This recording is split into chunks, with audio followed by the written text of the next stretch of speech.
All right, today we're jumping into a really fascinating piece of writing, one that feels almost like a lost scripture.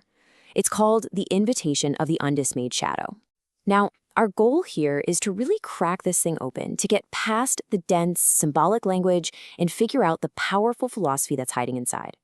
We're going to look at its four key themes to understand what it actually means to be undismayed.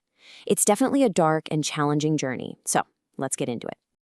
Wow, right from the very first line, the tone is just unmistakable. This is not some dry academic text. The imagery is so visceral, right? Bread baked in the fires of the pit, seasoned with the salt of 1,000 sorrows. That tells you immediately that the wisdom being offered here is born from some serious suffering. This is not meant to be a comforting meal. No, it's a taste of something ancient, something profound, and for sure, something difficult. So, here's our game plan for making sense of it all. We'll kick things off with the invitation itself. Then we'll nail down the core concept, this undismayed virtue. After that, we'll look at the profile of the self-reliant guest who actually answers the call. And finally, we'll explore the end game, what it calls the creation of a permanent shadow. Okay, let's dive right into this first big idea. What exactly is this invitation? Who is it for? And, maybe more importantly, who is it not for? Because the text is incredibly specific about who it's trying to reach. The invitation lays out this really stark choice. Two completely different paths you can take. On one side, you have the shepherd's path. This is for people who want comfort, who want guidance, a path the text pretty bluntly calls the one for the weak. And on the other side, you've got the bitter wine, an offer made only to the unsatisfied. And this is really the key. The call isn't for everyone. It's specifically for those who feel trapped by safety, by traditional ideas of what's right and wrong. It's for those restless souls who don't just want freedom, but a very specific kind of freedom. One that's unique, powerful, and, even dangerous. So, when you get right down to it, the invitation is a transaction. It's a trade. You're being asked to give up the simple, communal, small hopes of everyday life, and in exchange, you get a direct encounter with what the text calls a great and terrible reality. Basically, you're trading comfort for a much deeper, much more intense experience. So that brings us to the central philosophy of this whole thing. If there's one core principle, one idea that holds it all together, it's this quality of being undismayed. This word is everywhere in the text, so what does it actually mean here? The text defines it as the absolute highest virtue of this new path. Think of it as a kind of defiant courage. It's not just about facing danger. It's about facing down established truths, the highest light, without even blinking. It's about protecting what it calls a deeper truth from being just burned away.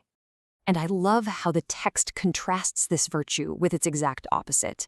The fear of God is painted as a narrow cage, like a prison you build for your own spirit.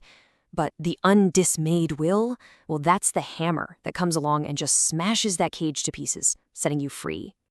And get this virtue isn't something you're just born with. According to the text, the invitation itself is a kind of training, almost like a school designed to forge this courage in you. The whole point is to be able to walk through the fire, all the hardships of this path, without getting bogged down by weakening emotions like pity.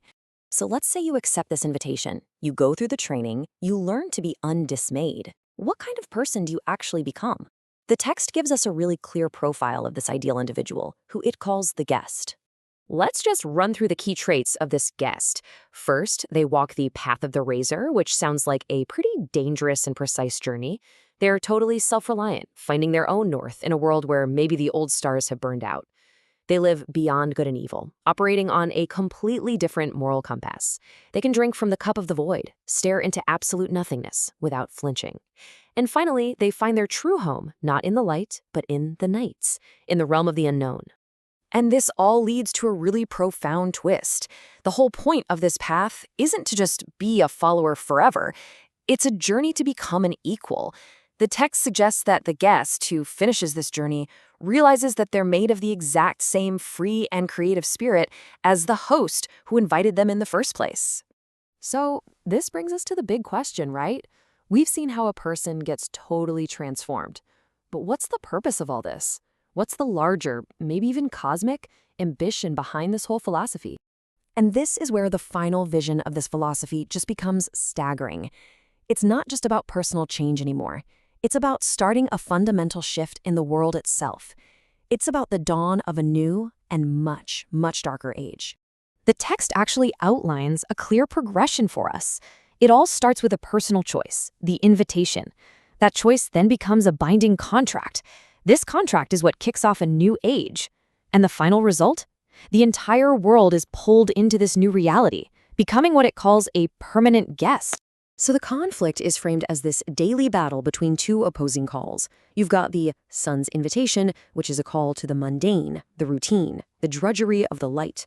But the night's invitation is positioned as something else entirely, a sacred duty to protect something more fundamental, more primal, from the taming influence of civilization. This quote just perfectly captures the incredible ambition of this new age. It's a dinner party, right? But the goal is to literally consume and redefine the future while treating the entire past as nothing more than a disposable tablecloth. It's a radical break, a complete and total reinvention. And so, the text ends not with a question, not with a hope, but with this chilling declaration. The era of the undismayed shadow hasn't just been invited, it has truly and gloriously and permanently begun. The change is total. And that leaves us with a final, really provocative thought. If this shadow has already fallen, are we the guests at the dinner party, or are we on the menu?